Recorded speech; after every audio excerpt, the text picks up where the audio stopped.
Welcome, guys. You know, it's good to be good, but sometimes it's great to be lucky. I finished this router sled on Sunday, and Monday morning I got a phone call from one of my wife's hair clients asking if I could build a coffee table for a local credit union. And this is the slab that I have that meets the dimensions. It is madrone that I milled up quite a while ago. And as madrone does, it dried crooked as a dog's hind leg. First order of business is going to be to flatten this slab out.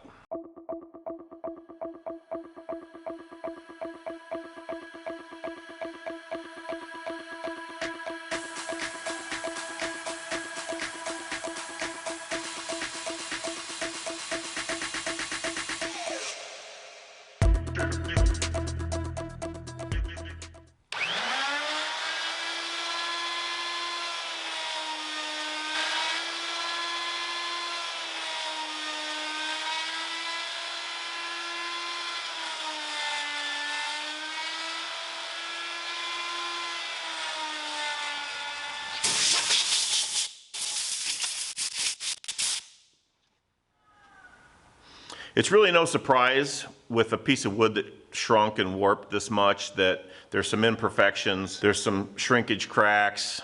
Not a big deal. I'm going to fill those with epoxy. So before I mill this all the way down to the finished thickness, I'm going to get that epoxy in there so that I can finish it all off at once. Well, we've had a little change of plans here. The client has changed the dimensions on the table.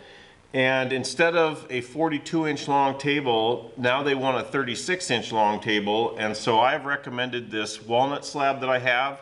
It's a little bit wider, and frankly, it's a nicer looking slab. This madrone has got a lot of splits in it, which is not a big deal. I'm still going to build a table out of this with epoxy, but we're going to switch gears to this beautiful piece of English walnut that I milled probably 4 or 5 years ago. It's probably one of the first pieces of wood I milled when I got my wood miser. So I'm going to get started on this. I'm going to figure out a center line, and we're going to make a table out of that.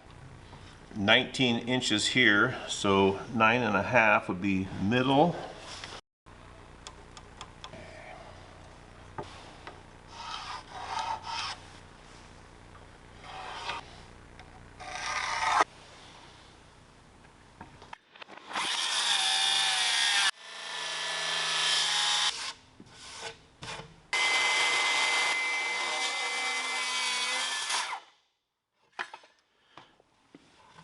Okay, so the legs for this table are going to be simple rectangles, and I'm going to be making them out of this 2x1 rectangular square tube. Rectangular. It's 120 wall, so it's pretty thick. I put together a quick jig for my portaband. I don't know how many times I've tried to cut a 45 in steel and had it just all over the place. So I'm hoping this simple little guide will help me make some square cuts.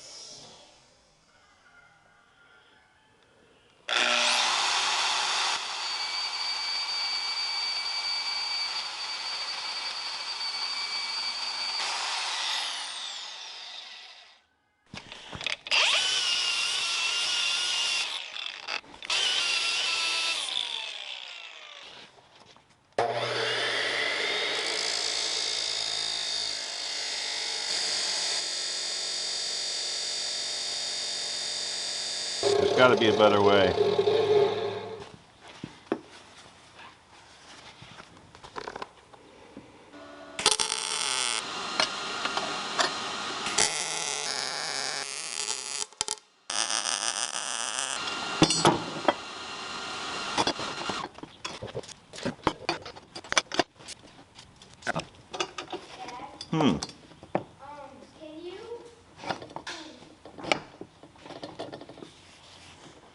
All right, well, my legs are built. I'm going to clean up all the corners and get them ready kind of for paint. But now that the legs are set, I can measure out the notches I need to make in that tabletop, and I'll have an exact fit.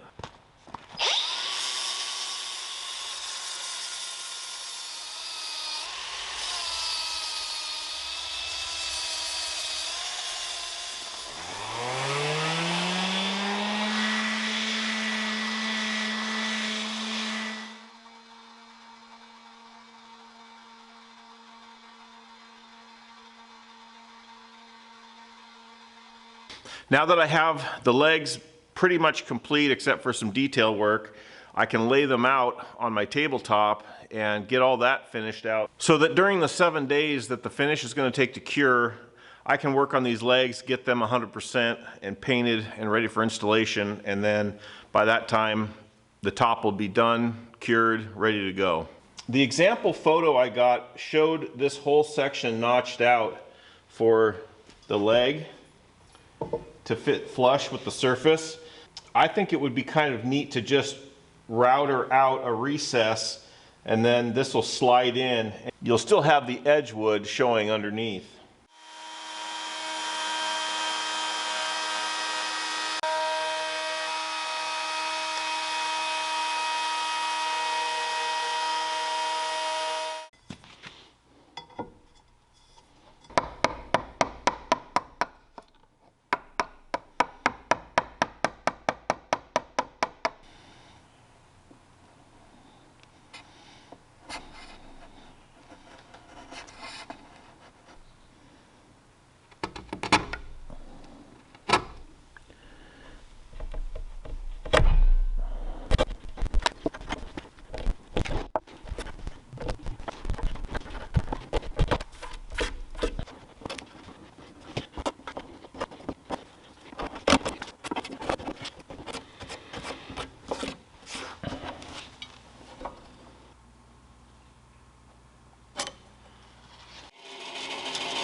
Now I'll round off all of these edges to match the radius that's on the metal itself.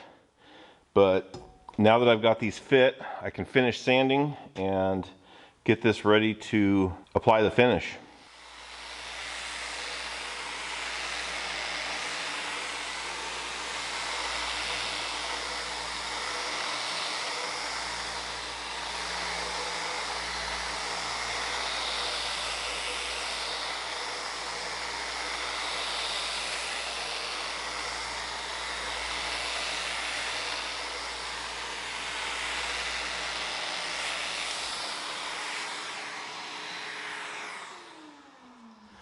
Okay, I've got everything sanded down to 180 grit, and I've water popped the grain. Now I'm going to take some mineral spirits and clean everything up one last time, let it dry, and then it'll be time for the Rubio Monocoat.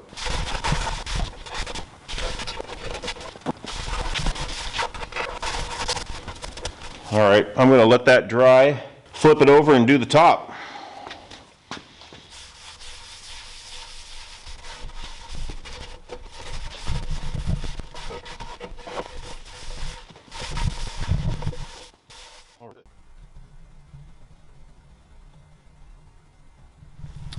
All right, guys, it is the scary part of this. I am going to be using Rubio Monocoat Oil Plus 2C. This is a two-part hard wax that consists of the oil itself and then an accelerator. They say you can use just the oil, but it has a cure time of 3 weeks if you just use the oil, so using the accelerator cuts that down to a 1 week. I'm going to go ahead and use this. It's a 3-to-1 mixture. They say a little goes a long way, and this stuff is really expensive, so I'm going to test that theory.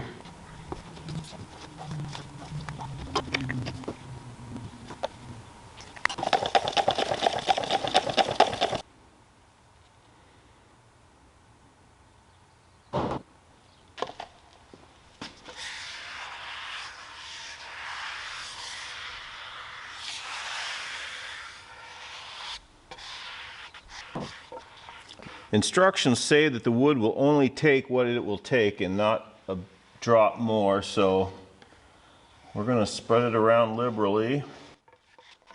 It doesn't smell great.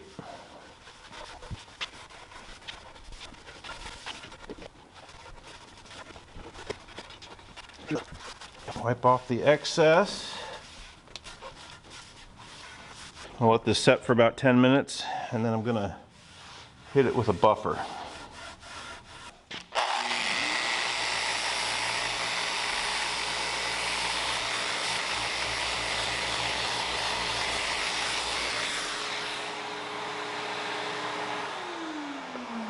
All right, I'm gonna flip it over and do the other side.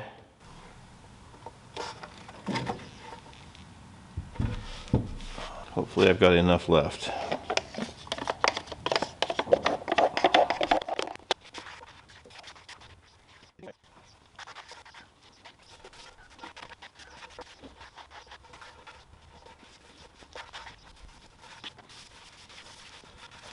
Same thing, I'll let that set for 10 minutes and then we will polish it off.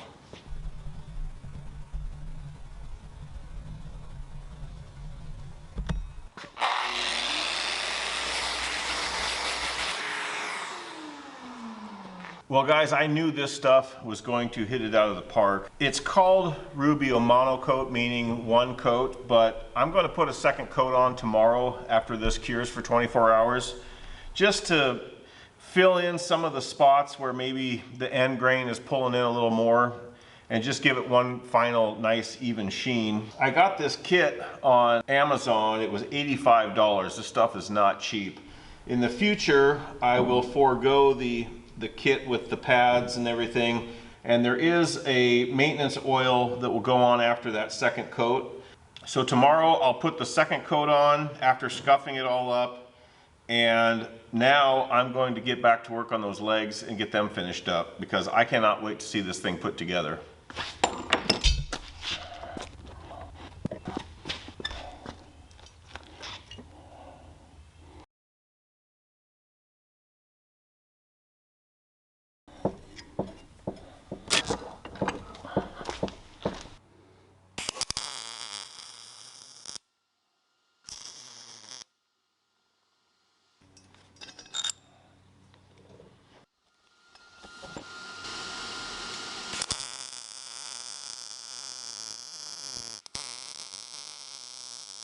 All right, well, it has been 24 hours since I applied the Rubio Monocoat, and to be honest, I don't see a reason to put a second coat on. Everything is totally uniform. The finish is beautiful. I'm just gonna go ahead and apply the maintenance oil.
Okay, well, I'm going to make the legs for this table out of this 2x1 rectangle stock.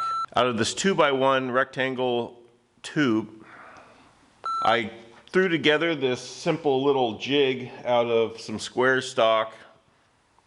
I threw together a jig for my, I threw together this, geez, a loo.